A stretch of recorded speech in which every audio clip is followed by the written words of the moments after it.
प्यारे साथियों, देखिए स्वागत करते हैं आपका एक बार फिर से बिलीवर्स थ्री के एक और नए वीडियो में, जिसमें हम देख पढ़ रहे हैं अर्थमेटिक प्रोग्रेशन। और यहाँ पे हमारा जो है ये वीडियो नंबर शायद 5th होने वाला है अर्थमेटिक प्रोग्रेशन का। और यहाँ पर हम पढ़ रहे हैं, ये पहला क्वेश्चन हमारे सामने इस प्रकार से। लेकिन उससे पहले भाई, अभी तक जिसने भी हमारा चैनल सब्सक्राइब नहीं करा है और वीडियो में डेली देखते हो, तो भाई चैनल सब्सक्राइब कर लो, ठीक है। और ये सीरीज भाई सब बच्चों के लिए जो कि मेहनत कर रहे हैं अपने आप में और जानते हैं कि इस बार बहुत ही खतरनाक स्कोर करने वाले हैं वो। चलो, तो सवाल क्या कह रहा है उस पर चलते हैं। पहले ये कह रहा है कि the next term of the AP, इसमें बताना है कि इसमें नेक्स्ट टर्म क्या होगी। अब देखो, इसने बोल के दिया है कि एपी है, तो हमें इस पर डाउट नहीं करना है पहली चीज़। सो आप यहाँ पर बस डी निकाल लो कैसे भी। अगर आप डी निकाल लोगे तो नेक्स्ट टर्म में ऐड करके हम बता सकते हैं, ठीक है। सो करना क्या है, हमें यहाँ पर निकालना डी यानी कॉमन डिफरेंस। वो क्या हो जाएगा, a2 माइनस a1। a2 कितना है जी, √24 माइनस ये कितना है sx। अब इसको क्या कर सकते हैं सर, इतना है करना है, थोड़ा सोल्व करते हैं। इसको हम क्या लिख सकते हैं, अंदर 4 × 6 माइनस √6। इसमें से ये 4 बाहर आएगा तो बनेगा 2 √6 माइनस 6। अब देखो भाई, आपके पास 2 √6 हैं, उनमें से अगर एक √6 माइनस हो जाए तो आपके पास बचेगा √6।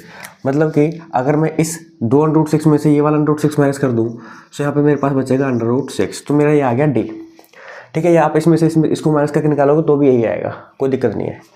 अब क्या करना है, अब आपको नेक्स्ट टर्म लिखनी है, ये नेक्स्ट टर्म। तो ये कैसे लिखते हैं हम, इसमें अगर मैं इसको ऐड कर दूँ तो ये हो जाएगा, नेक्स्ट टर्म आ जाएगी हमारी। तो मैं यहाँ पे अगर a4 लिखूँगा, वैसे तो ये a + 3d होती है, ठीक है। तो कैसे भी कर लो, कोई प्रॉब्लम नहीं है। a की वैल्यू कितनी है भाई, √6 + 3 × d की वैल्यू भी √6।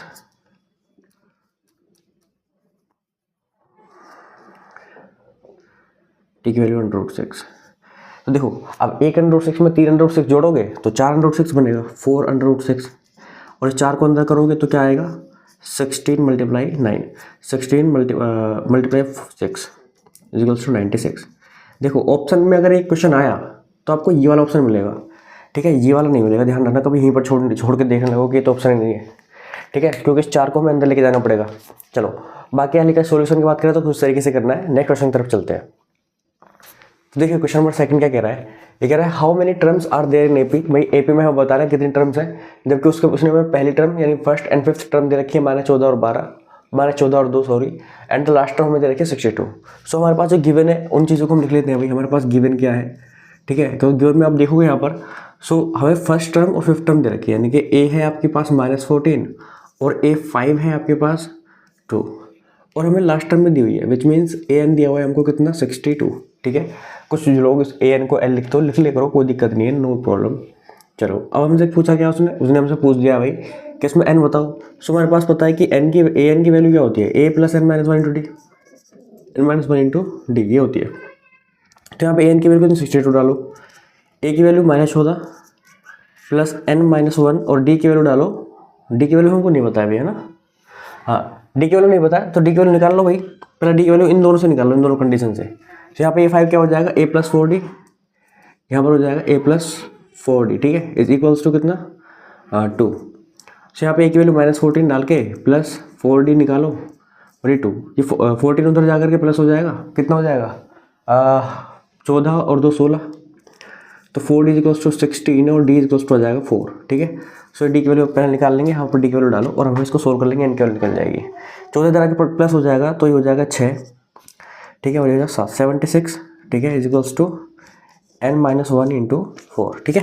ये तो हो जाएगा ना भाई, 4 ऐड करोगे 6 हो जाएगा, 1 ऐड करोगे तो 7 हो जाएगा। क्या 4 से कटता है, 4 × 4 4 से 16 कट जाएगा, नहीं कटेगा। 4 × 4 4 9 36, 4 × 4 4 9 36, 1975, ठीक है, कट गया, ठीक है। और ये 1 इधर आके ऐड हो जाएगा। सो n की वैल्यू कितनी है भाई, 20, यही हमारा आंसर है। उसने पूछा है कि नंबर ऑफ टर्म्स कितनी है इसमें, ठीक है। तो नंबर ऑफ टर्म्स की जब हम बात करेंगे तो सिंपल सी चीज़ है हमारे पास, हमें गिवन जो थी वो लिखा और फॉर्मूला लगाया और आंसर निकाल लिया, ठीक है। तो अर्थमेटिक प्रोग्रेशन एक तो इम्पोर्टेंट चैप्टर है, ऊपर से इसमें ऐसे क्वेश्चन आते हैं जो कि, ठीक है, ईजिली हो जाते हैं। और ये क्वेश्चन अगर छोड़ दिया आपने तो फिर तो मतलब नहीं बनता भाई, ठीक है। चलो नेक्स्ट क्वेश्चन तरफ बढ़ते हैं। तो देखो भाई, थर्ड क्वेश्चन क्या कह रहा है, ये कह रहा है which of the term of the AP is first negative term. तो देखो, ये जो क्वेश्चन है भाई इंपॉर्टेंट है, कल भी हम एक वीडियो में कर चुके हैं और यहाँ पर भी हम ये क्वेश्चन दोबारा कर रहे हैं। तो मैं इसको दोबारा कर रहा हूँ, अगर नेक्स्ट टाइम ये क्वेश्चन आता है तो फिर आपको ही करना है। देखो भाई, हमसे पूछी पहले नेगेटिव टर्म बताओ, तो एपी हमारे पास जो है सबसे पहले उसे लिख लो। गिवन एपी भाई कुछ इस प्रकार से है, 65 61 57 है, रिड्यूसिंग टर्म है। रिड्यूसिंग एपी होगी तभी हमें पहले नेगेटिव टर्म मिलेगी।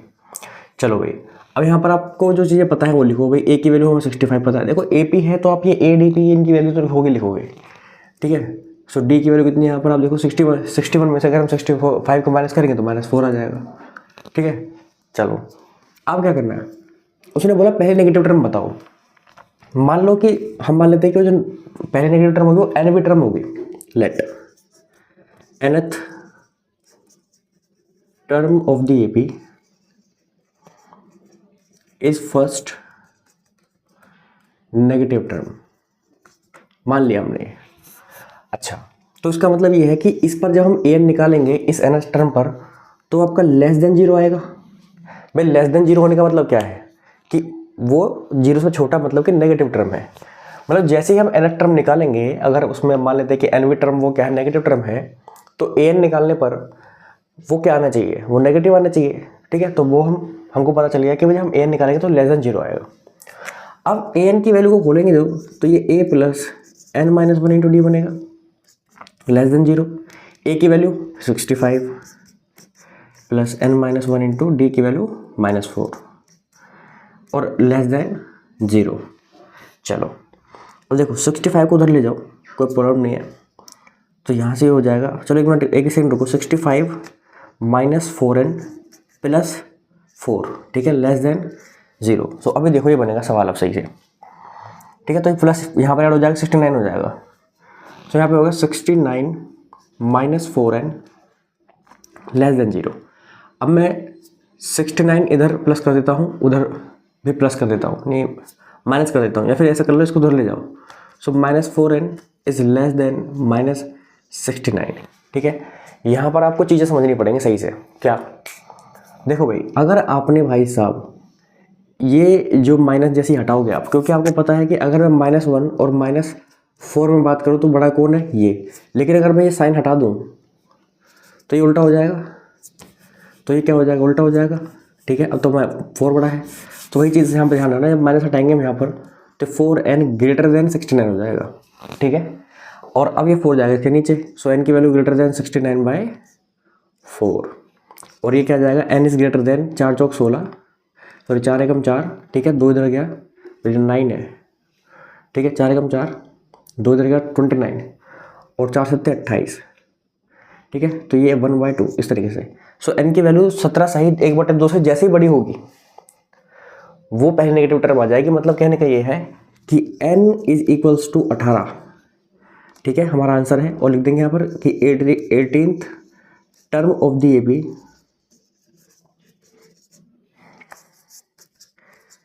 इज फर्स्ट नेगेटिव टर्म, ठीक है। So this is our final answer. और इसी के साथ मुझे पता है समझ में आ गया होगा। अगर फिर भी कोई डाउट वगैरह है तो कमेंट वगैरह कर लो, कोई दिक्कत नहीं है, पर इस सवाल को अच्छे से करना है क्योंकि ये इंपॉर्टेंट है, ठीक है। नेक्स्ट क्वेश्चन की तरफ बढ़ते हैं। तो देखो क्वेश्चन नंबर 4 क्या कह रहा है, ये कह रहा है कि ए हमारे पास क्या है, 5 है, ए एन हमारे पास 40 है और एस एन हमारे पास 180 है, तो एन बताओ। मतलब क्वेश्चन थोड़ा ऐसा आएगा कि if the first term of the AP is 5 nth term of the AP is 40 and sum of first n terms of the AP is 180 then find n, ठीक है। तो कोई दिक्कत नहीं है, आपको ये तो लिखना ही पड़ेगा तब भी। उसके बाद हमें क्या करना है, कुछ नहीं करना है भाई। एस एन की वैल्यू हमको पता है क्या होती है, n/2। ये सब बहुत आसान है, a प्लस ए एन क्यों ले रहे हो भाई, क्यों ले रहे हो आप a प्लस ए एन? आप इसे ले रहे हो क्योंकि एस एन की वैल्यू आपकी 180 है, इज इक्वल्स टू एन की वैल्यू आपके पास n तो निकालना है, और a की वैल्यू है हमारे पास 5 प्लस ए एन की वैल्यू आपके पास है 40, ठीक है। कोई दिक्कत नहीं है। अभी आपके पास हो जाएगा 180 × 2 इज इक्वल्स टू n, और ये आपके पास हो जाएगा 45। कितना हो जाएगा, 45। चलो कोई दिक्कत नहीं है। देखो भाई 9 से काट लो, 9 से कट जाएगा 5 टाइम्स, 9 5 से 45 और 9 2 ज़ा 18, 5 से ये कट जाएगा 4 टाइम्स, और 4 2 ज़ा 8। सो यहाँ पे n की वैल्यू हो जाएगी मेरे भाइयों, मेरी प्यारी प्यारी बहनों, 8, ठीक है। यही सवाल का आंसर है और समझ में आ गया होगा। नेक्स्ट क्वेश्चन तरफ बढ़ते हैं। देखो 5th क्वेश्चन क्या कह रहा है, ये कह रहा है find the 20th term of the AP whose 7th term is 24 less than the 11th term, ठीक है, इफ फर्स्ट बीइंग 12। मतलब कह रहा है कि पहली टर्म अगर 12 है और 7वीं टर्म 11वीं टर्म से 24 कम है तो 20वीं टर्म बताओ।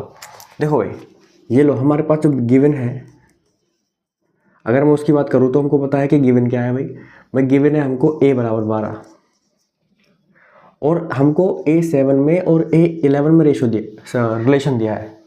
उसने बोला था जो 7वीं टर्म है वो 11वीं टर्म से 24 कम है, मतलब ये वाली जो टर्म है ये इस वाली टर्म से 24 कम है। तो अगर ये 24 कम है इस वाली टर्म से, ये वाली टर्म अगर इस वाली टर्म से 24 कम है, तो मतलब अगर मैं इसमें 24 जोड़ दूँ या इसमें 24 घटा दूँ तो दोनों आपस में बराबर हो जाएंगे। तो मैं इसमें 24 जोड़ देता हूँ, अब ये दोनों आपस में बराबर हो गई हैं। अब इसको लिख सकते हैं हम 24 + A + 60 इसमें A + 10D। देखो भाई A से A कट रहा है, काट दो। यहाँ से 24 ये 60 उधर चला जाएगा तो बराबर आ जाएगा 4D, या फिर D की वैल्यू हो जाएगी 6। हमारा काम हो गया। हमसे जो पूछा हमारे पास A ऑलरेडी है, D हमने निकाल लिया और हमें निकालना है A20, जो कि होगा A + 19D।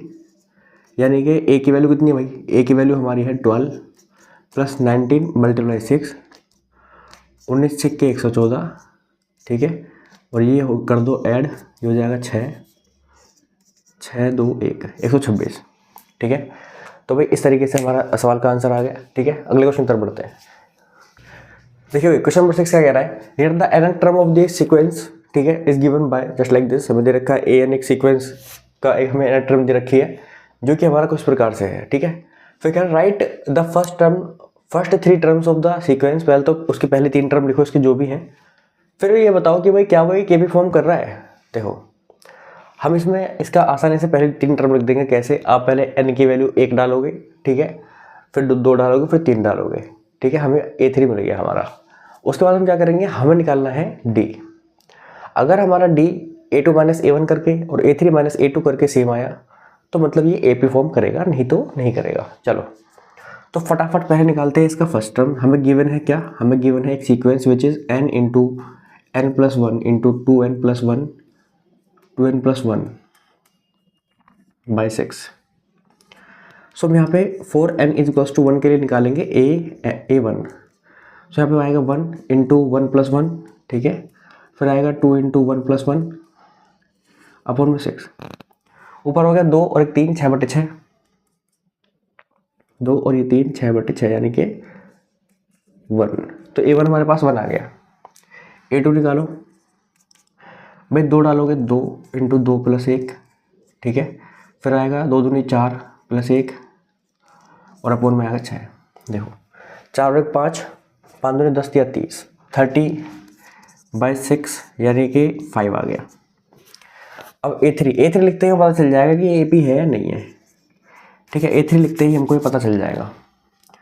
तो A3 क्या है, 3 × 3 + 1 × 3 to the 6 + 1 / 6, ठीक है।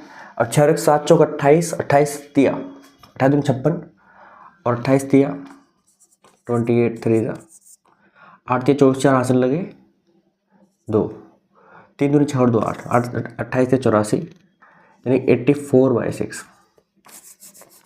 चलो बहुत अच्छे, नॉट प्रॉब्लम। 6 × 6 6 × 6 6 चौक 24। तो यहाँ से वही A3 आ गया हमारे पास में 14, ठीक है। एक बार दोबारा देख लेते हैं, कोई दिक्कत तो नहीं है। 4 3 से 7 दूनी 14, सही बात है, ये आएगा। तो हमारे पास सीरीज कुछ सीक्वेंस कैसा बनेगा, तो सीक्वेंस कुछ ऐसा बनेगा, सीक्वेंस कुछ ऐसा बनेगा कि 1 5 14 और ऐसे आता जाएगा। अब आपको क्या करना है, निकालना है D यहाँ पर, जो कि होगा A2 - A1। तो ये आपका क्या आ रहा है भाई, ठीक है, ये आपका आ रहा है। अच्छा चलो ऐसा मत लिखो, आप ऐसे लिखो, एक साथ कर लेते हैं।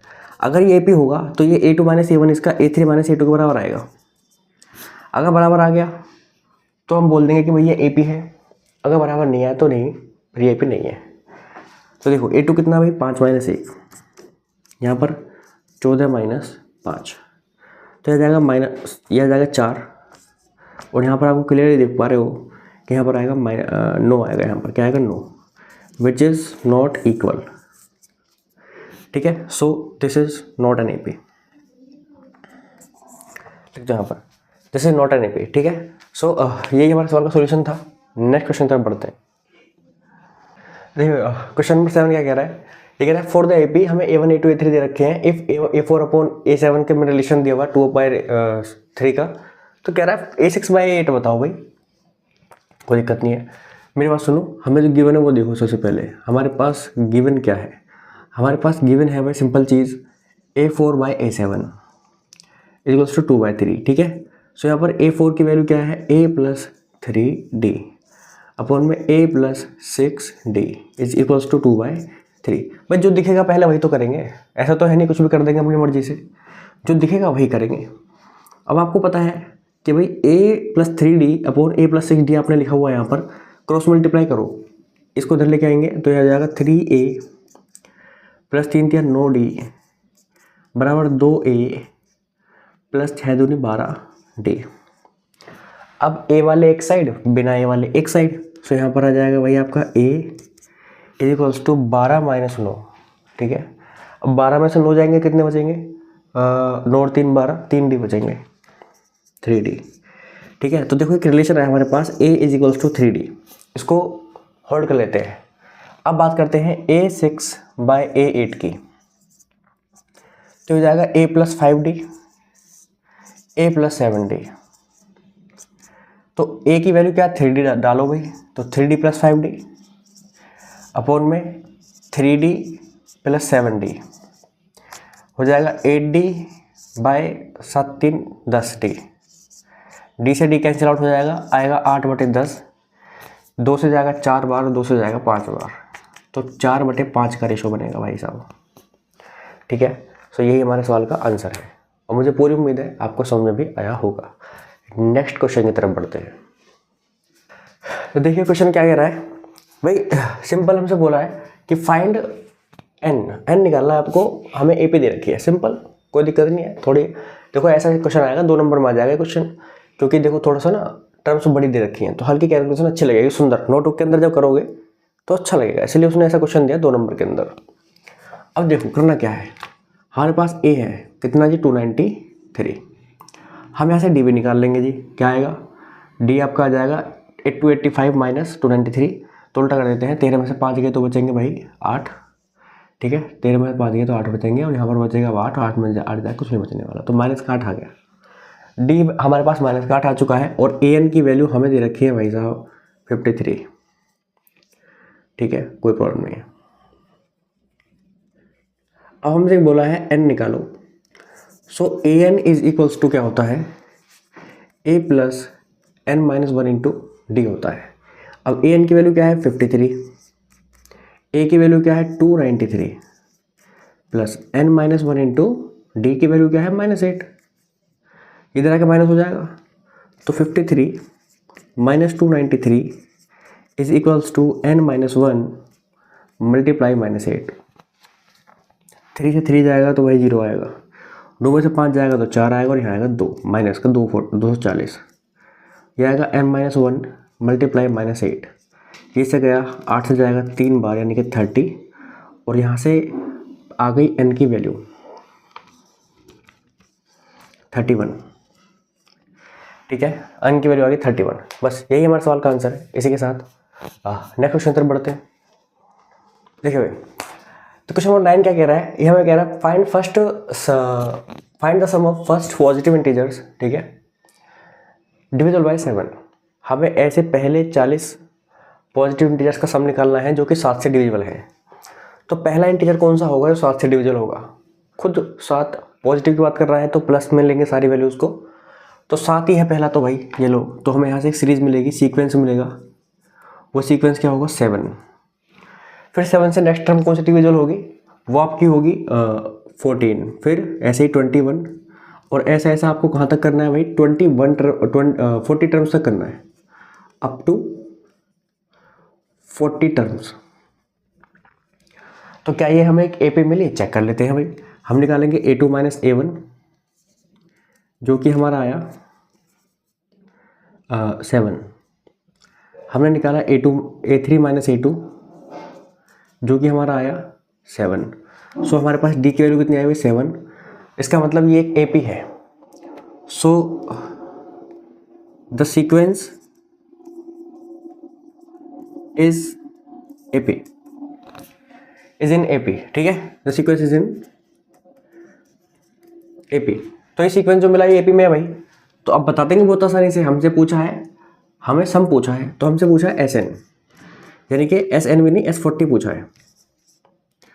और तो 40/2 आएगा पहले तो भाई, फिर आएगा 2 मल्टीप्लाई A की वैल्यू कितनी होती है, A की वैल्यू है 7 प्लस N की वैल्यू कितनी थी 40, यानी कि 39 आ जाएगा।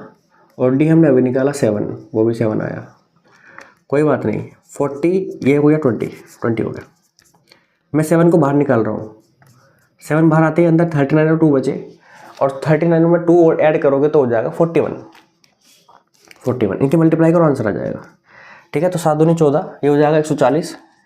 और इसमें आप अगर आप 41 की मल्टीप्लाई करोगे तो 1 4 1, ठीक है, सॉरी 0 4 1, और गुणा में फिर इस तरीके से 0 4 चौक 16 6 हासिल लगा, 1 4 4 5, इस तरीके से 0 4 7 5। सो ये आपका आ जाएगा भाई S40, 5 7 4 0। तो दिस इज आर आंसर, ठीक है। चलो नेक्स्ट क्वेश्चन की तरफ बढ़ते हैं। क्वेश्चन नंबर 10 क्या कह रहा है, ए हमारे पास है दिया 28, मतलब उसने बोला कि first term of the AP is 28 and common difference is -4, then find the value of seventh term of the AP, ठीक है। तो कोई दिक्कत नहीं भाई, हमें निकालना क्या है A7, तो हमारे पास हो जाएगा A + 6D। ये क्या है आपका A7, A की वैल्यू है 28 प्लस 6 मल्टीप्लाई -4, तो 28 प्लस का जगह हो जाएगा -6 जो 24, तो यहाँ से आपके आ गया 4। इतना सिंपल क्वेश्चन आपको पता है कि MCQ के अलावा आपको कहीं देखने के लिए मिलेगा नहीं, 1 नंबर के अंदर आएगा, ठीक है। तो देखो नेक्स्ट वीडियो में इस चैप्टर को मैं खत्म कर दूंगा, तो इसलिए ज़रूरी है कि आज इस वीडियो में 2-4 क्वेश्चन एक्स्ट्रा कर लें, 10-10 हुए, 11 की तरफ। नेक्स्ट क्वेश्चन की तरफ बढ़ते हैं। देखिए क्वेश्चन नंबर 11 क्या कह रहा है कि हमें दिया हुआ है इफ P - 1 एंड P + 1, ठीक है, 2P + 3 आर इन AP, ये AP में है, तो बताओ P की वैल्यू क्या होगी। ऐसा क्वेश्चन हम पहले कर चुके हैं एक वीडियो में, और ये सिंपली क्वेश्चन है, तो आपको करना है। वैसे तो मैं बस लिख देता हूँ यहाँ पर, मैं अगर ये AP में है तो इसका मतलब ये है कि इनके बीच में कॉमन डिफरेंस, यानी कि ये A1 होगा, ये A2 रहा होगा, और ये A3 रहा होगा, विच मीन्स A2 - A1 आपका बराबर है यहाँ पर A3 - A2 के। तो ये रिलेशन हमें गिवन है, इसको लिखना है बस आपको। जैसे कि वो क्वाड्रेटिक इक्वेशन बोलता था कि हमारे रूट्स इक्वल है तो के की वैल्यू बताओ। तो रूट्स इक्वल होने का मतलब वो क्या देता है कि वहाँ पर डिस्क्रिमिनेंट बराबर 0, ठीक है। तो हम लिखते थे वैसे ही ये चीज़, अगर आपको गिवन है ये चीज़ के ये AP में है, तो इसका मतलब उसने गिवन है आपको कि A2 - A1 बराबर A3 - A2, ठीक है। और यहाँ पर हमारे वैल्यू डालेंगे, आंसर निकल जाएगा। यह जाएगा P + 1 माइनस P + 1, यह जाएगा यहाँ से 2P + 3 माइनस P - 1, ठीक है। देखो P से P कटेगा, यहाँ पर आएगा 2 बराबर, यहाँ 2P में से P जाएगा तो P बचेगा, और यहाँ पर आएगा प्लस का 2 से 2 कटा, P की वैल्यू आ गई 0। सही बात है, बिल्कुल ठीक बात है, हाँ बिल्कुल ठीक बात है, ठीक है। अब 0 डाल के देख लो, 0 डालोगे -1 + 1, और यहाँ पर आएगा +3, ठीक है। नेक्स्ट क्वेश्चन तरफ बढ़ते हैं। देखिए क्वेश्चन नंबर 12 क्या कह रहा है, ये कह रहा है A11/A17 हमें दे रखा है, यानी कि ratio of 11th term to the 17th term is 3:4। फिर कह रहा है find the ratio of 5th term to the 21th term, ठीक है, 21st टर्म। फिर कह रहा है कि ये तो निकालना ही है रेशियो, लेकिन उसके साथ साथ हमें फर्स्ट 5 टर्म्स का रेशियो निकालना है फर्स्ट 21 टर्म्स के साथ। तो कोई दिक्कत नहीं है भाई, अलग अलग प्रकार से कर देंगे। यहाँ पर इसको पहले सोल्व करना पड़ेगा आपको। सो A + 10D, ये हम ऐसा क्वेश्चन पहले कराया हमने, तो इसको कराया था ऊपर 16D = 3:4। क्रॉस मल्टीप्लाई करो, यहाँ से आ जाएगा 4A प्लस ये आपका आ जाएगा 10D 40D बराबर 3A प्लस 16 3 48D। 3 इधर जाकर के A बचेगा, 40 हो जाएगा, माइनस हो जाएगा, माइनस का 2D, ठीक है। कोई दिक्कत नहीं है, हमने बिल्कुल ठीक लिखा है अपना 16 3 48 और 10 चौक 40, ठीक है। चलो भाई, अब हमें एक रिलेशन मिला है A बराबर -2D। इस रिलेशन को हम आगे कंटिन्यू करेंगे। किस में कंटिन्यू करेंगे, हमसे A5/A21 पूछा है, तो ये आ जाएगा A + 4D/A + 20D। तो यहाँ पर A की वैल्यू -2 डालो भाई, -2D। सो -2D + 4D upon -2D + 20D। यहाँ से आ जाएगा 2D अपॉन 18D। तो D से D कैंसिल आउट होगा, और यह आ जाएगा 1/9। ठीक है। तो यानी कि 1:9, ये पहला हमारा आंसर है इसका। अब हमसे पूछा है S5 अपॉन S21, सो S5 अपॉन S21 ये क्या आएगा 5/2, ठीक है। क्या आएगा A plus 6D, 2A plus 4D, यहाँ जाएगा 21/2, 2A प्लस 20D, ठीक है, कोई प्रॉब्लम नहीं। देखो अगर हम चाहें तो यहाँ से 2 कॉमन निकाल के काट पीट सकते हैं, तो यहाँ बचेगा 5 इंटू में A प्लस 2D, ठीक है, और यहाँ बचेगा 21 इंटू में A प्लस 10D। वैल्यू डाल दो, A प्लस A की वैल्यू -2D डालोगे और प्लस 2D, ठीक है, और 21 की वैल्यू क्या डालोगे, ये आपका यहाँ पर आ जाएगा A की वैल्यू -2D प्लस 10D, कोई प्रॉब्लम नहीं। ऊपर देखो 0 बन गया, तो 0 बटे जो भी है आपका 0 ही आ जाएगा। यहाँ पर आप वैल्यू डालोगे तो आएगा 10D, रुक देता हूँ, ऊपर आएगा आपका 0D और नीचे आपका आएगा 10D, 8D आ जाएगा, 8D, तो 0/8 आ रहा है भाई, आंसर तो 0 ही आएगा, ठीक है। सो इनका रेशो 0 होगा, ठीक है, इस तरीके से। तो ये हमारा भाई सवाल का सोल्यूशन है। अब इसी के साथ अपनी वीडियो ख़त्म करते हैं। और भाई अभी तक जिन्होंने चैनल सब्सक्राइब नहीं करा है तो प्लीज़ यार चैनल सब्सक्राइब कर लो, वीडियो का बटन वगैरह दबा दो और लाइक वगैरह करके शेयर वगैरह कर दो सभी के पास। ये ज़रूरी है कि भाई हम अपना सिलेबस टाइम से कवर करें, और हम काफ़ी सारी वीडियोस कर चुके हैं, आपको पता है ये बात। और मेरा टारगेट ये है कि आपके फरवरी में एग्ज़ाम होंगे, तो मैं जनवरी के 15 तक आपका सिलेबस निपटा दूँ, और फिर उसके बाद आप अपना एक तैयारी कर लो। उसके बाद हमारे पास टाइम है तो एक और सीरीज़ लेके आएंगे जो बहुत छोटी होगी, ठीक है, शायद वो 7-8 दिन की सीरीज़ होगी, और उस 7-8 दिन की सीरीज़ में हम बहुत ही इंपॉर्टेंट क्वेश्चन करेंगे, और वहाँ पर बहुत सारी चीज़ें कराई भी जाएंगी आपको, ठीक है। तो वो सरप्राइज़ है आपके लिए, वो मैं अभी बताऊँगा, इस वीडियो में रिवील नहीं करूँगा, लेकिन ध्यान रखना हम 2 सीरीज़ करने वाले हैं इस बार 10th के एग्जाम्स के लिए। सो चलिए मिलते हैं आपसे नेक्स्ट वीडियो में भाई, जब तक अपनी तैयारी को अच्छे से करते रहना और स्वस्थ रहना।